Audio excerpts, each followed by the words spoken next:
Hello everyone, this is Abhishek here. Welcome to my class. आज का जो मेरा टॉपिक है वो ट्यूबरकुलोसिस। मैंने इसके प्रीवियस में दो जो मेरे वीडियो बनाए वो ट्यूबरकुलोसिस के बारे में भी बनाया है। अगर आपने मेरा प्रीवियस वाला वीडियो नहीं देखा है ट्यूबरकुलोसिस के बारे में तो पहले आप मेरा वाला वीडियो देखिए, क्योंकि मैं एक लाइन वाइज प्रोसेस वाइज मैं आपको स्टेप बाय स्टेप बता रहा हूँ ट्यूबरकुलोसिस के बारे में। ठीक है, पहले आप वाले वीडियोस देखिए, तब आपको ये जो नेक्स्ट प्रोसेस है आगे की इन्फेक्शन कॉज होने की ट्यूबरकुलोसिस में, वो सारी चीजें आपको समझ में आएंगी। ठीक है, अगर नहीं देखा है तो वाला वीडियो देख लीजिए और देख लिया है तो अब हम इसको स्टार्ट करते हैं। जो हमारा नेक्स्ट प्रोसेस है प्राइमरी ट्यूबरकुलोसिस का, वो हम अब स्टार्ट करते हैं। चलिए शुरू करते हैं। तो हमने पहले में इसके प्रीवियस वाले वीडियोस में देखा था किस तरीके से होता है, आर्कियोलॉजिकल कैसे ढूंढा गया, किस तरीके से पूरे वर्ल्ड वाइड फैला ये, इसकी मॉर्फोलॉजी देखी बैक्टीरिया की। फिर हमने उसके बाद वाली वीडियो में क्या देखा, मोड ऑफ ट्रांसमिशन देखा, प्राइमरी ट्यूबरकुलोसिस किस तरीके से इन्फेक्शन अंदर आता है और कॉज करता है। इन्फेक्शन कॉज करने के समय ये मैक्रोफेज में किस तरीके से इसके रिसेप्टर्स होते हैं, कौन कौन से रिसेप्टर्स और कौन कौन से रिसेप्टर्स आके अटैच होता है। अब अटैच होने के बाद यहाँ तक देख लिया था हमने। ठीक है, यहाँ तक देख लिया था, आपको इतना याद है। अब इसके बाद वाली चीज हम देखेंगे कि जब ये इन्फेक्शन मतलब ये आता है मैक्रोफेज से, जब ये अटैच होता है, अटैच होने के बाद ये क्या चीजें करता है मैक्रोफेज के साथ। तो ये वाला डायग्राम आपको याद होगा, ये डायग्राम भी आपको याद होगा, ये डायग्राम भी आपको याद ही होगा अगर आपने प्रीवियस वाले वीडियो देखे हैं। तो इस डायग्राम को आप उठाकर मैं यहाँ रख देता हूँ। ठीक है, अब यहाँ रखने के बाद अब मैं आपको बताता हूँ कि इसमें इन्फेक्शन ही कैसे करेगा। ठीक है, तो ये है मैक्रोफेज। ठीक है, ये मैक्रोफेज ब्लू लाइनिंग में, ये है न्यूक्लियस इसका ब्लू कलर का। ठीक है, ये है न्यूक्लियस। अब जब बैक्टीरिया यानी ट्यूबरकुलोसिस, या तो ट्यूबरकुलोसिस ना बोल के मैं समझ लूं नॉर्मल बैक्टीरिया भी अगर हम उसको बोलें। ठीक है, हम देखेंगे पहले नॉर्मल बैक्टीरिया वाली कंडीशन देखेंगे कि अगर ट्यूबरकुलोसिस ना होकर कोई दूसरा बैक्टीरिया जो कि इतना स्ट्रांग नहीं है इन्फेक्शन कॉज करने के लिए, वो अगर आपकी बॉडी में आ जाता है तो क्या होगा। नॉर्मली अगर कोई बैक्टीरिया आपकी बॉडी में आता है तो जो फैगोसाइटिस सिस्टम होता है आपकी बॉडी का, जो मैक्रोफेज जाकर उससे लड़ते हैं, लड़ने के समय मैक्रोफेज क्या करता है, मैक्रोफेज क्या करता है, इंगल्फ कर लेता है यानी ट्रैप कर लेता है अपने रिसेप्टर्स के द्वारा। किसको, बैक्टीरिया को उसने अंदर खींच लिया। खींचने के बाद इसमें खींचा फैगोसोम में, एक फैगोसोम सिस्टम रहता है मैक्रोफेज के अंदर, जिसको फैगोसोम या तो एंडोसोम दोनों बोल सकते हैं। ठीक है, फैगोसोम यानी उसको खाना, एंडोसोम यानी अंदर कोई चीज को खाना। ठीक है, तो ये फैगोसोम सिस्टम क्या है, इसको मैक्रोफेज का कर लेता अंदर अपनी सेल वॉल के अंदर क्या करेगा, बैक्टीरिया को अंदर खींच लेगा। उसकी जो सेल वॉल है बैक्टीरिया की, यानी उसकी जो दीवार है बैक्टीरिया की, उसका जो रूम है बैक्टीरिया का, अपने रूम में ला लेगा भाई उसको, बैक्टीरिया को। लाने के बाद क्या करेगा, अब बैक्टीरिया को क्या लगता है कि भाई इसकी वो अतिथि भाव कर रहा है, इसको गेस्ट के जैसे ट्रीट कर रहा है ना। बैक्टीरिया को अभी तक नहीं पता है कि मेरे साथ क्या होने वाला है आगे चल के। ठीक है, बैक्टीरिया अभी बहुत सस्पेंस में बैठा हुआ है कि यार मुझे तो अच्छे से ट्रीट करा जा रहा है, मेरे तो मजे हैं यहाँ पर। ठीक है, पर इवेंचुअली क्या होगा कि इसका जो सिस्टम है मैक्रोफेज का एक सिस्टम होता है जिसको बोलते हैं माइक्रोट्यूबुलर सिस्टम। ठीक, क्या बोलते हैं, माइक्रोट्यूबुलर सिस्टम रहता है मैक्रोफेज का। वो क्या करता है, एक्टिवेट करता है किसको, लाइसोसोम को। क्या करता है, लाइसोसोम को क्या करता है, रिलीज करता है। और लाइसोसोम कहाँ जाता है, सिस्टम एंड लाइसोसोम सिस्टम को लाता है, उसको खींच के लाता है और कहाँ भेजता है, फैगोसोम के पास भेजता है। कहाँ भेजता है, फैगोसोम के पास भेजता है। और फैगोसोम और लाइसोसोम का फ्यूजन होता है। फ्यूजन होने के कारण जो बैक्टीरिया वहां पर है वो किल हो जाता है। कैसे किल होता है, क्या होता है, activates microtubular system and hemolytic enzyme bring lysosome.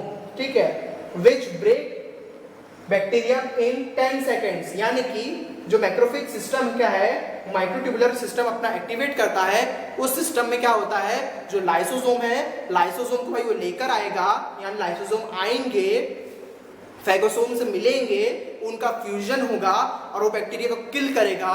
किसके द्वारा किल करेगा भाई बैक्टीरिया को, लाइसोसोम में क्या होता है, हाइड्रोलाइटिक एंजाइम होते हैं। क्या होते हैं, हाइड्रोलाइटिक एंजाइम होते हैं जो कि ब्रेक डाउन करते हैं। किसका ब्रेक डाउन करते हैं, बैक्टीरिया का ब्रेक डाउन करते हैं 10 सेकेंड्स के अंदर। कितनी देर में करते हैं, विदिन 10 सेकेंड्स यानी 10 सेकेंड के अंदर बैक्टीरिया का लाइसिस, बैक्टीरिया का खात्मा हो जाता है मैक्रोफेज सिस्टम के द्वारा। इतनी अच्छे से और इतनी रैपिडली, इतनी स्पीडली, इतनी फास्ट से क्या करता है आपका मैक्रोफेज सिस्टम आपकी बॉडी में एक्ट करता है, डिफेंस मैकेनिज्म में एक्ट करता है। ठीक है, तो क्या होता है जब भी कोई नॉर्मल बैक्टीरिया आपकी बॉडी में आता है तो मैक्रोफेज सिस्टम एक्टिवेट होता है, जाता है कि भाई अब तू आया है, I don't know you, I can't recognize you, मैं आपको नहीं जानता, आपको नहीं पहचानता, अब तुम हमारी बॉडी से बाहर निकलो। ठीक है, अब जो बैक्टीरिया है वो क्या सोचता है कि मैक्रोफेज आ रहा है इसकी तरफ, वो आ रहा है वही उसको क्या कर रहे हैं, उसको ट्रीट दे कर रहे हैं, है ना, उसको उसके साथ बैठने मिलने आ रहा है, उसको ये सोचता है ना। नॉर्मल भाषा में अगर मैं आपको बोलूं तो उसके पास आता है, बैक्टीरिया तब तक नहीं जान पाता है कि मेरे साथ क्या हो रहा है, वो बैक्टीरिया को अपने रूम में ले लेता है, अपनी सेल बाउंड्री में ले लेता है। फिर क्या होता है, जो उसका माइक्रोट्यूबुलर जो फंक्शन होता है वो एक्टिवेट करता है मैक्रोफेज अपना। एक्टिवेट करने से क्या होता है, जो लाइसोसोम को लेकर आता है, फेगोसोम से मिलते हैं, दोनों का फ्यूजन होता है और क्या होता है, इवेंचुअली बैक्टीरिया का लाइसिस होता है, बैक्टीरिया का ब्रेकडाउन होता है 10 सेकंड के अंदर, with in 10 second by releasing hydrolytic enzyme. Hydrolytic enzyme के रिलीज करने के द्वारा क्या होता है, बैक्टीरिया किल हो जाता है। ठीक है, तो ये था नॉर्मल फंक्शन बॉडी का। ठीक है, इस तरीके से आपकी बॉडी नॉर्मली एक्ट करती है जब कोई भी बैक्टीरिया आपकी बॉडी में आता है। पर यानी यहाँ पे पर प्रेजेंट है ना, पर यानी कि भाई अब तो कुछ और होने वाला है, पर बोल दिया है तो पर मतलब कि ये जो पूरी प्रोसेस है फेगोसाइटिस सिस्टम की, जो प्रोसेस है मैक्रोफेज के द्वारा, ये जब ट्यूबरकुलोसिस आता है बॉडी में तो नहीं होती है। आ रही मेरी बात समझ में? ये जो प्रोसेस है, ये प्रोसेस है in case of tuberculosis, Mycobacterium tuberculosis में क्या होती है, ये जो प्रोसेस है वो क्या होगी, नहीं होगी। ये जो प्रोसेस हो रही है फेगोसाइटिस सिस्टम की वो नहीं होगी। क्यों नहीं होगी? क्योंकि इसका जो बैक्टीरियम है वो इतना स्ट्रॉन्ग होता है, उसकी जो रिच इन लिपिड रहता है, उसमें माइकोलिक एसिड की लेयर रहती है, जो कि आमतौर पर जो उसका जो लाइसोसोम है उसको किल नहीं कर सकते। आपकी बॉडी के लाइसोसोम क्या करते हैं, उसको किल नहीं कर पाते हैं। क्यों नहीं किल कर पाते हैं?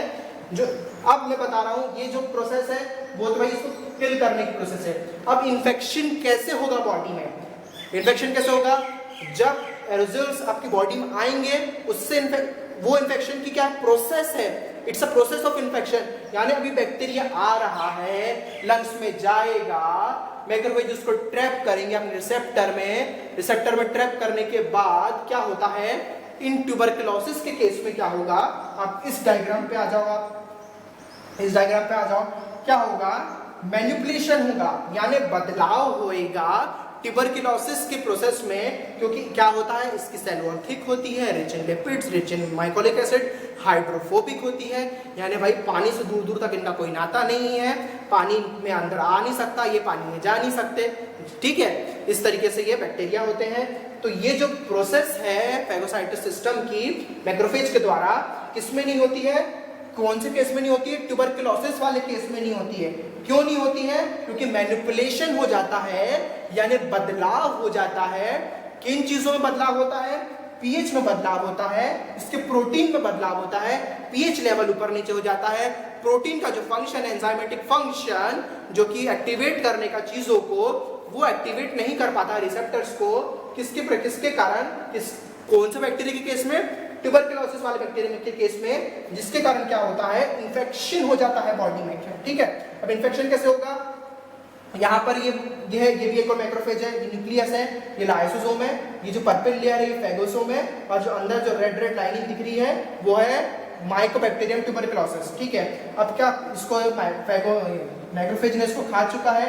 अब जो फ्यूजन ये दोनों का क्या होता है, मेल मिलाप जो होता है ये दोनों का, ये नहीं हो पाएगा, फ्यूजन नहीं हो पाएगा इस केस में, क्योंकि क्या होगा, मैनिपुलेशन हो जाएगा। अब मैच्योरेशन क्या होगा, मैच्योरेशन ऑफ पॉलीलाइसोसोम नॉट हैपन। पॉलीलाइसोसोम की जो मैच्योरेशन प्रोसेस है ये नहीं होती, इसको क्या बोलते हैं, मैच्योरेशन प्रोसेस। यानी कि इनका फ्यूजन की जो लाइसोसोम और लाइसोसोम और फेगोसोम मिलके पॉलीलाइसोसोम जो बनते हैं, कौन, phagosome and lysosome when comes together give rise to polysome sequence, जब ये पॉलीजोम बनाते हैं वो वाली प्रोसेस किसमें नहीं हो रही है, किस केस में नहीं हो रही, ट्यूबरकुलोसिस केस में नहीं हो रही है, जिसको बोलते हैं मैच्योरेशन नहीं होना। ठीक है, मैच्योरेशन प्रोसेस नहीं होना does not happen because of the thick layer of and rich and strong layer of Mycobacterium tuberculosis. अब नहीं होने के कारण क्या होगा, अब इस जगह पे आ जाओ, कौन सी वीडियो पे आ जाओ, इस वीडियो पे आ जाओ,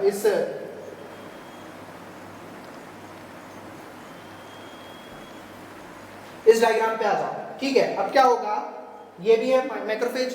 अब मैक्रोफेज में क्या होगा, ये है लाइसोसोम, लाइसोसोम के अंदर क्या है, रेड माइकोबैक्टीरियम ट्यूबरकुलोसिस, ये भाई न्यूक्लियस।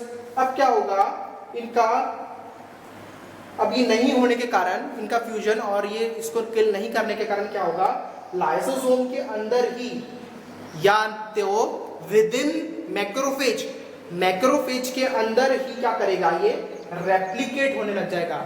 क्या हो जाएगा, प्रोलिफरेशन होने लग जाएगा इसका, यानी रेप्लिकेशन होने लग जाएगा। यानी कि ये बैक्टीरिया जो है भाई, आपकी बॉडी में जो बैक्टीरिया प्रेजेंट है वो बैक्टीरिया क्या हो जाएगा, एक से ज्यादा बनने लग जाएंगे, है ना।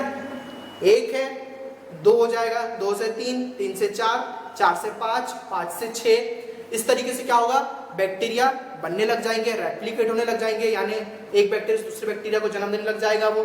ठीक है, इस तरीके से रेप्लिकेट होने लग जाएगा बैक्टीरिया। क्यों होने लग जाएगा, क्योंकि भाई लाइसोसोम्स ने क्या किया है, उसको मारा ही नहीं है। अब तो भाई इसने क्या, मैक्रोफेज ने आया, इनवाइट किया, मैक्रोफेज सोच रहा था कि इसको अंदर ले लूंगा, इसको मारूंगा, इसको किल करूंगा, पर ये माइक्रोफेज के ऊपर भारी पड़ गया। ये कौन, ट्यूबरकुलोसिस। क्यों, क्योंकि ये इसको मार नहीं सकता। अब मार नहीं सकता तो मैक्रोफेज के अंदर इसने घर बना लिया। अब तो भाई मैं यहाँ से निकलूंगा नहीं, अब तेरे घर में आ गया हूँ, अब तो निकलूंगा नहीं, अब यही सब करूंगा पैदा। ठीक है, तो यही अपने क्या करेगा, वो अपने भाई बहनों को बनाने लग जाएगा। ठीक है, अपने डुप्लीकेट्स, अपने क्लोन्स बनाने लग जाएगा। बनाने के कारण क्या होगा, यहाँ पर रेप्लिकेशन होगा, एक से ज्यादा बैक्टीरिया बनेंगे। बैक्टीरिया बनने के बाद क्या होगा, replication inside with in the macrophage. Macrophage के अंदर ही क्या होगा, रेप्लिकेशन होने लग जाएगा। रेप्लिकेशन होने के कारण क्या होगा, it break down out of the macrophage. ये क्या होगा, टूटेगा, माइक्रोफेज के बाहर निकलेगा। देख रहे हो, यहाँ से ये लाइन टूटी हुई है और ये जो बेसिलाए हैं, माइकोबैक्टीरियम बेसिलाए, ये बाहर आ गए हैं। आ रही मेरी बात समझ में, टूट के जो बेसिलाए हैं ये बाहर आ गए हैं। बाहर आने से क्या होगा, बाहर आ गए हैं, और बाहर आने के बाद ये कहाँ जाएंगे, इंटरस्टिशियल टिश्यू में। कहाँ, जो लंग्स में इंटरस्टिशियल टिश्यू प्रेजेंट है, लंग्स के इंटरस्टिशियल टिश्यूज में जाएंगे। ठीक है, उसके पूरी बॉडी में फैलेंगे, लिम्फ नोड्स में फैलेंगे, और कहाँ जाएंगे भाई, ये ब्लड स्ट्रीम में फैलेंगे। इस तरीके से क्या होता है, इन्फेक्शन जो होता है बॉडी में अब ट्यूबरकुलोसिस से होता है। और फैलने के वजह से क्या होता है, जब ये रेप्लिकेट करते हैं मैक्रोफेज के अंदर, मैं रेप्लिकेट करने के बाद ये इसकी सेल वॉल को तोड़ के मैक्रोफेज की बाहर आ जाते हैं कि भाई अब तो हम बहुत ज्यादा हो गए हैं, अब हमको यहाँ पे जगह नहीं है, अब हम बाहर आएंगे, अब हम बाहर भी इन्फेक्शन कॉज करेंगे। बाहर निकल कर इंटरस्टिशियल जो टिश्यूज रहते हैं इसके अंदर, इसमें इन्फेक्शन करना कॉज कर देते हैं, और क्या बना देते हैं, यहाँ पर लीजन्स बना देते हैं। ठीक है, लीजन्स, फफोले, छाले जैसे अंदर बना देते हैं, काय के, ट्यूबरकुलोसिस के छाले बन जाते हैं। और इस प्रोसेस में क्या होता है, healing does not happen.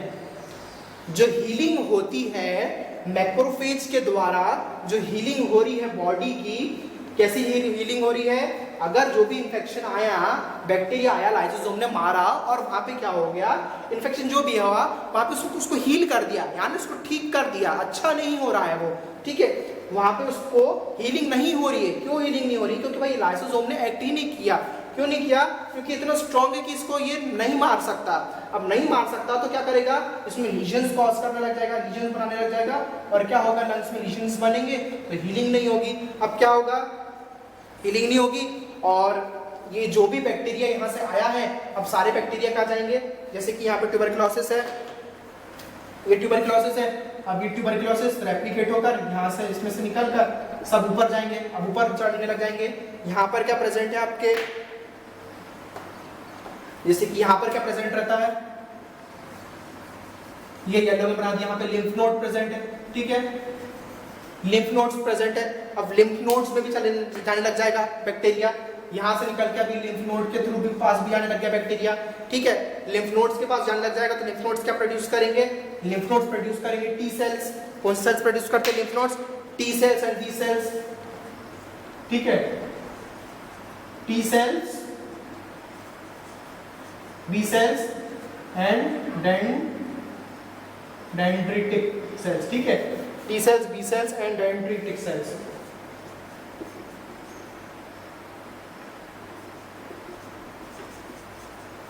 T cells, B cells and dendritic cells कौन प्रोड्यूस करेगा, लिम्फ नोड्स प्रोड्यूस करेंगे। और क्या होगा, ये कहाँ जा रहे हैं भाई, ये going to lymph nodes, lymph nodes में जा रहे हैं और क्या कर रहे हैं, छोटे छोटे जो ब्रोकन पीसेस है और जो बड़े बड़े पीसेस भी क्या हो रहे हैं, टूट के बाहर निकल रहे हैं। यहाँ से रेप्लिकेट करके यानी अपने क्लोन्स बनाकर, अपने जैसे लोगों को बनाकर और give rise to their new bacteria, नए नए बैक्टीरिया को फिर से ही बना रहे हैं, मतलब और ट्यूबरकुलोसिस बना रहे हैं, टूट के बाहर आ रहा है, ब्लड स्ट्रीम में जा रहा है, इंटरस्टिशियल टिश्यूज में जा रहा है। ये सारा इन्फेक्शन यहाँ से कहाँ जा रहा है, ये इन्फेक्शन यहाँ से ये जा रहा है पूरा ट्यूबरकुलोसिस का, ये पूरा अपने ट्रैकिया में फैल रहा है, ऊपर अपर इस जगह पे नहीं जाता है, अपर लोब में नहीं जाता है, पर नीचे वाले लोब में, मिडिल वाले लोब में और लिम्फ नोड्स की तरफ जा रहा है। अब लिम्फ नोड्स की तरफ जा रहा है तो लिम्फ नोड्स क्या प्रोड्यूस करते हैं, टी सेल्स प्रोड्यूस करते हैं, बी सेल्स प्रोड्यूस करते हैं, ठीक है, डेंड्रिटिक सेल्स प्रोड्यूस करते हैं। क्या करते हैं, इससे लड़ने के लिए, ठीक है, ये सारे क्या करेंगे, इससे लड़ने के लिए बी सेल्स, टी सेल्स और डेंड्रिटिक सेल्स प्रोड्यूस करते हैं। और क्या होता है लिम्फ नोड में, बताता हूं क्या होता है, ठीक है। तो मैंने क्या करा हूं, यहां पर इसको बना दिया हूं डायग्राम, लिम्फ नोड को मैंने खींच के इधर निकाल दिया हूं, दिख रहा है, जूम करके इसको यहां बना दिया हूं लिम्फ नोड को। तो जब क्या होता है, जो बैक्टीरिया आता है ट्यूबरकुलोसिस का, वो क्या करता है भाई, ऊपर जा रहा है, ऊपर चढ़ रहा है, ये तो क्या होगा, ऊपर चढ़ता है ये एल्वियोलाइज से, एल्वियोलाइज से ट्रैकिया, टर्मिनल ब्रोंकियल, ब्रोंकियल से सेकेंडरी ब्रोंकियल, ट्रैकिया, इस जगह ये पूरा इन्फेक्शन फैलता है। इन्फेक्शन जब फैलता है तो क्या होता है, लिम्फ नोड्स क्या प्रोड्यूस करते हैं, टी सेल्स, बी सेल्स और डेंड्रिटिक सेल्स प्रोड्यूस करते हैं, जो कि क्या है, सेल्फ डिफेंस मैकेनिज्म में ये एक्ट करते हैं। टी सेल्स क्यों बोलते हैं इनको, टी लिम्फोसाइट्स, बी लिम्फोसाइट्स, ये क्या है, लिम्फोसाइट्स है। लिम्फोसाइट्स कहाँ पे, लिम्फ नोड्स में प्रेजेंट रहते हैं, ठीक है। लिम्फ नोड्स के द्वारा, थाइमस ग्लैंड के द्वारा क्या होते हैं, ये प्रोड्यूस होते हैं लिम्फोसाइट्स आपकी बॉडी में। तो क्या होता है, जब भी कोई भी इन्फेक्शन आता है, अब क्योंकि इन्फेक्शन भाई ये मैक्रोफेज तो यहाँ पे प्रेजेंट है, अभी यहाँ से निकल के टूट के बाहर जा रहा है ना, बॉडी के बाहर जा रहा है, लंग्स के बाहर, इसके लंग्स में ऊपर जो लिम्फ नोड्स प्रेजेंट है वहां पर ही जा रहा है, तो वहां पर अभी जाएगा तो इसको भी तो लड़ना है ना, लिम्फ नोड भी तो लड़ेगा। तो लिम्फ नोड क्या प्रोड्यूस करता है, टी सेल्स, बी सेल्स और डेंड्रिटिक सेल्स प्रोड्यूस करता है इससे लड़ने के लिए।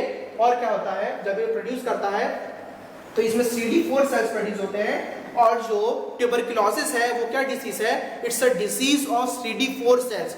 इन CD4 सेल्स के द्वारा जब इन्फेक्शन फैलता है बॉडी में, ये CD4 सेल्स से होने वाली जो डिसीज है, ये क्या है, ट्यूबरकुलोसिस क्या है, CD4 सेल में इन्फेक्शन जब होता है, आता है, और CD4 सेल्स जब क्या करते हैं, स्टिमुलेट करते हैं अदर केमिकल्स को, तो क्या होता है, ट्यूबरकुलोसिस का इन्फेक्शन और डिसीज आपकी बॉडी में कॉज होती है। तो क्या होता है, लिम्फ नोड्स का प्रोड्यूस करते हैं CD4 सेल्स, जिसके कारण क्या होता है, इनमें इन्फेक्शन और डिसीज कॉज होती है, और it's a disease of CD4 cells. और ये जो इंक्यूबेशन पीरियड है इसका ट्यूबरकुलोसिस का, ये होता है 3 वीक्स का। कितना होता है, 3 वीक्स का होता है, यानी 3 हफ्ते तक ये प्रोसेस पूरी चलती है। और 3 हफ्ते के बाद क्या होता है, इसमें डिसीज फॉर्म होना, इन्फेक्शन तो हो गया है भाई अभी, अब क्या हो रही है, डिसीज फॉर्म हो रही है। तो इसमें क्या होती है, डिसीज फॉर्म होना चालू हो जाती है, किसमें, ट्यूबरकुलोसिस के केस में लंग्स में क्या होती है, क्योंकि क्या हो रहा है, बैक्टीरिया आ रहा है, रिसेप्टर से कनेक्ट हो रहा है, इसका जो फैगोसाइटिक सिस्टम एक्ट नहीं कर रहा है मैनिपुलेशन के कारण, फिर क्या हो रहा है, मैनिपुलेशन के कारण रेप्लिकेशन हो रहा है, रेप्लिकेशन से पूरी बॉडी में फैल रहा है, पूरी बॉडी में फैलने से लिम्फ नोड्स में जा रहा है, जो कि सेल्स प्रोड्यूस कर रहे हैं, CD4 सेल्स में इन्फेक्शन हो रहा है, और ये 3 वीक का ये पीरियड ले रहा है पूरी बॉडी में क्या कर रहा है, इन्फेक्शन कॉज करने का। अब इसके बाद नेक्स्ट वाली वीडियो में मैं क्या इसकी सारी चीजें क्लियर करूंगा कि कौन से रिसेप्टर्स आते हैं, और जो गॉन फोकस जो सिस्टम और जो कॉम्प्लेक्स बनता है वो किस तरीके से ट्यूबरकुलोसिस बनाता है लंग्स में। अब इसके नेक्स्ट वाली वीडियो में वो चीज में इसके बारे में हम डिस्कस करेंगे। तो इस वीडियो में अभी इतना ही है।